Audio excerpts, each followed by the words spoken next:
Joe, are you with us? Hey guys, how you doing? Oh, I think you hit the button while you were mentioning my name, so I didn't hear you introduce me there. Sorry Can I about hear that. Jackie Mason PSA again? That's what I was more interested in, the ID there. That's awesome stuff. Jacob Alderman's the man. I'm allowing you guys to call me Joe Greenberg today to fit the show theme.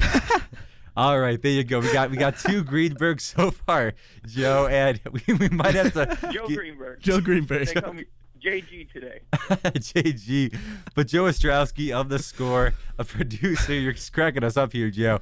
A producer and a host at 670 The Score, Joe. So how about Adam Eaton making that big play in center field? Tom and I were talking about this during one of the breaks. Rick Hahn and Kenny Williams finding a guy that I had no idea about down in Arizona. Yeah, it was weird in the off season. Wayne Randazzo, who works at our station, used to cover Adam Eaton. He knows him from his minor league days when he was in the Arizona Diamondbacks system. And it's really surprising that once he came to the White Sox, you didn't hear names attached to it, but a lot of people, well, a couple players in the clubhouse didn't like Adam Eaton because of the grind of a baseball season. If you have somebody that's too energetic, too much every single day, you spend more time with your teammates in baseball than you do your own family throughout the year.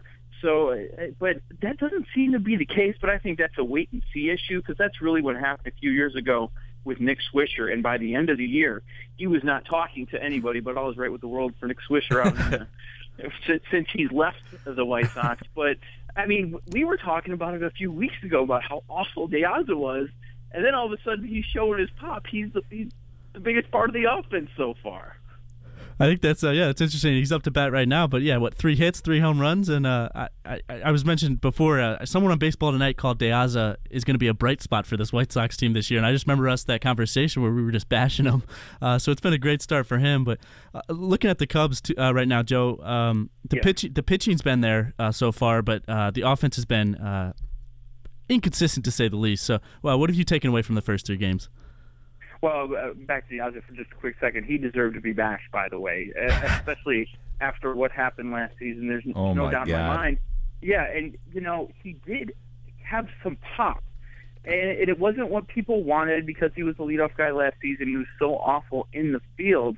But he does have some pop. I think he had 17 or 18 home runs last year, but that was completely overshadowed. As far as the Cubs go and their pitching, I look at this as the norm. You're in April here, and the pitching is not awful. We think of the Cubs pitching as being awful because we spend more time talking about the prospect, those that are in Daytona and Iowa, and the pitching is not there. The great hitting seems to be there, but the pitching is not there. But at the major league level, we talk about Samardzija, if Edwin Jackson get back on straight, Travis Wood, that's not an awful rotation. But a lot of this, and we get all crazy about what happens in the first few weeks of the year, but a lot of this is truly weather-related. The power is down, and pitching does great. I saw a stat today that in both the first 3 games last year and this year for the Cubs starters, they've thrown 19 innings and allowed 2 earned runs last year and this year. Wow. That's incredible. Jason Hamill pitched well. Tom also brought up earlier in the show that he had Tommy John, and he's fighting for a spot in this rotation. So we'll see if Hamill can continue this. Jump into the Cubs offense, though. Should Cubs fans start to call for Starlin Castro's head after this 1-for-13 start and jump over on the Javier Baez train? That's ridiculous. that's just insane. Yeah, because of the Super 2 status, we're not going to see Javi Baez until the earliest, probably in the middle of June, because you don't want to get that clock started right away. But I do expect to see him and Bryant. But, Baez has a lot to work out. He has a lot of maturing to do, but you could say that about a few players. You look at Junior Lake, is he mature right now? And he's playing at the major league level. I don't have any issues with the Cubs and how they're doing this and waiting, but I'm expecting Baez and Bryant. But I think the big story, yes, pitching has done well so far. But, Bonifacio, are you kidding me? The guy's hitting .688 after 3 games. I think he's on pace for almost 600 hits, which he's not going to come close to 200. We all know that. But Darwin Barney, watch out. You may have already lost your job, and it was on the edge of doing that coming into the year. Yeah, he's got 4 stolen bases already too. He's off to a great start. Yeah. But we had John Greenberg on earlier, and he was mentioning the pop in Jose Abreu's bat, and Abreu kept it up today with the 3 RBI triple. Yeah. Is he gonna have to be the centerpiece of this White Sox offense for them to have any chance of having a good year this year? As ridiculous as that sounds, abso-freaking-lutely. There's no way around it. He is the centerpiece. And we were talking about it yesterday in Game 2, that when we saw how Ron Gardenhire approached a big-time situations when Abreu's at the dish, they're pitching around Abreu already. They put him on base a couple times to get to Adam Dunn. We're in a situation, it looks like, if all things pan out, and for the amount of money the White Sox spent here, they need Abreu to be great. And he has the potential to be great, but I have a feeling all year we're going to be complaining about the White Sox, saying that they have no protection for Abreu. So, yeah, I think that he's going to be the best hitter in this lineup. I certainly do. And part of it is what's around him. But, yeah, I've been very impressed what he's done already. I certainly think he's going to win Rookie of the Year, but getting a little far ahead of ourselves here. But, yeah, he has to be the centerpiece of this offense if they want to even hang around 500. We're talking to Joe Ostrowski of 670 The Score right now. A couple things here, Joe. Tyler Flowers is 4 for 4 in this game, pushing his average up to 500. So have you heard any Hawk Harrelson comments just praising Tyler Flowers being the best catcher in the league? And with that, should White Sox fans be jumping up and down the streets?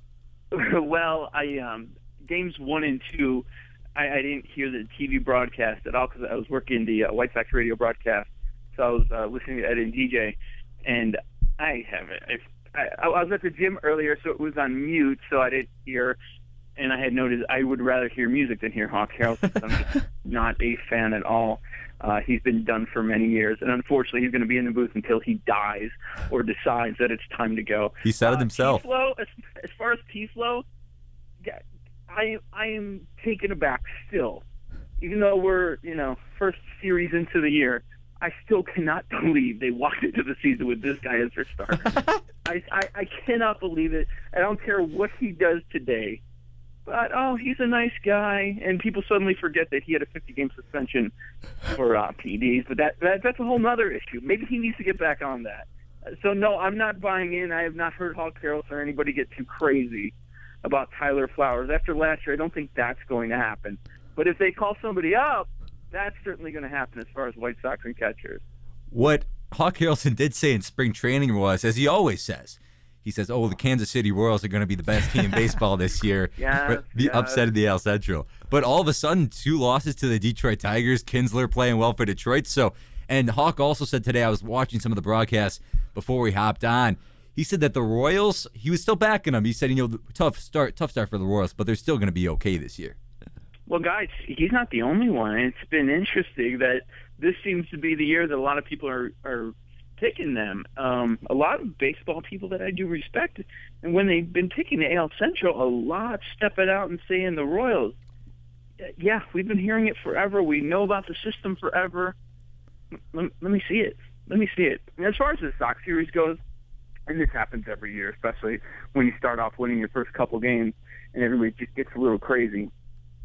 Yeah, I think you guys would agree with me that the Twins are in that team picture of the worst teams in baseball. So that's something that people have to keep in mind. When you look at Jose Quintana and you pay him all that money, and then he's giving up 5 runs, it doesn't give you many innings after an extra inning game the day before, that's a little worrisome.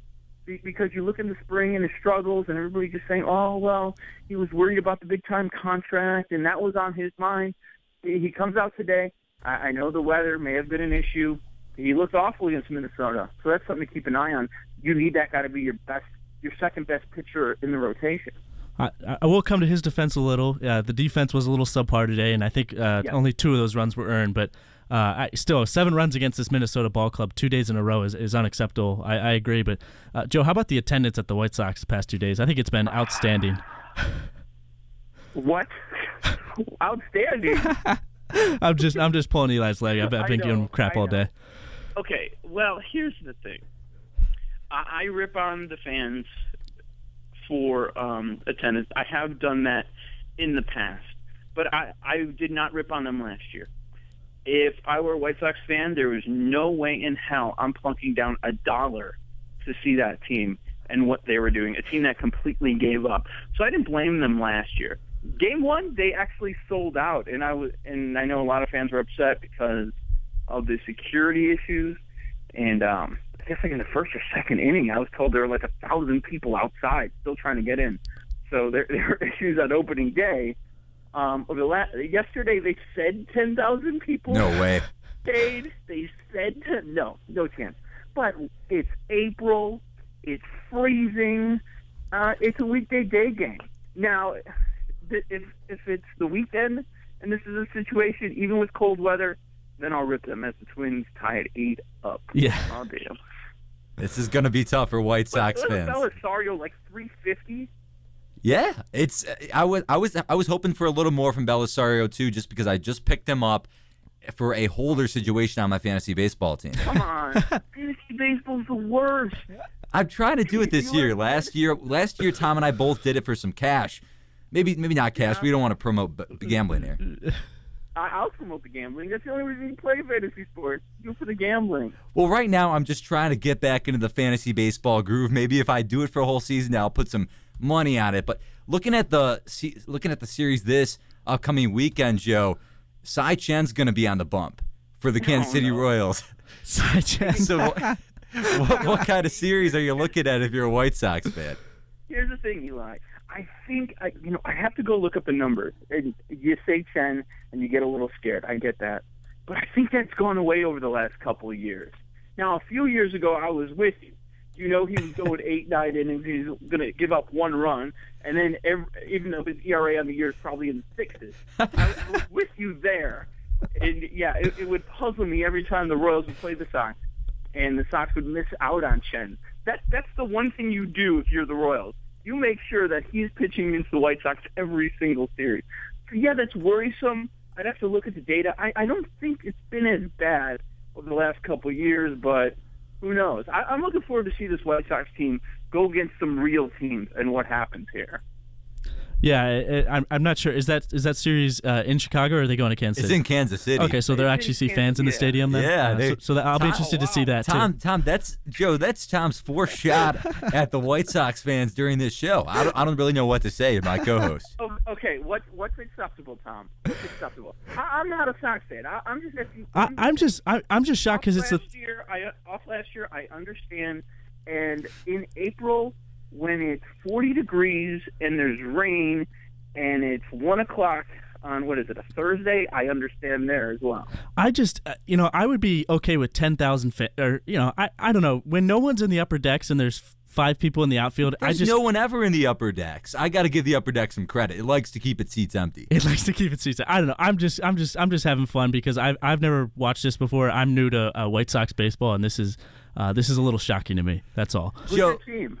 I'm a Phillies fan. Oh, I made a lot of money on you guys on the under 81 wins last year.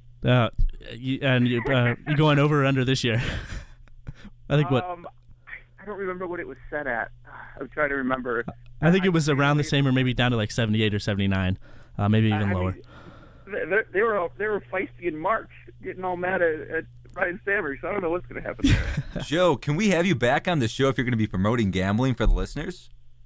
Of course. I always promote gambling. And by the way, the Yankees have just kicked my ass over the last couple of days against the Astros. I'm thinking they have to win tonight. I mean, how do you get swept by the Astros? Tanaka on the bump? Yeah, and their $1 million mans on the bump. Yeah, Cashman was saying in the offseason how Tanaka's only going to be a 3 or 4 starter, but Tom and I just mentioned how the Yankees are going to be serving up a Girardi head on their plates if Tanaka doesn't pitch well for a W for the Yanks. Did they move him up? Is he pitching tonight? I thought he was. I saw Nova. Is it Nova? Oh, is it Nova? So then Nova's going to be the guy for the Yankees fans to start bashing on tonight. Oh, they're killing everybody. Yep. They're mad at everybody. The people in New York are going nuts. They were screaming at Johnny Murphy because he took like 2 or 3 days for paternity leave because he wasn't there for opening. That's the day. guy, yeah. They were freaking out. Yeah, and they booed the mayor. They booed the mayor on opening. The Mets fans booed the mayor. I was just like, New York baseball right now is in flux. You know, we love sports, and we take it seriously.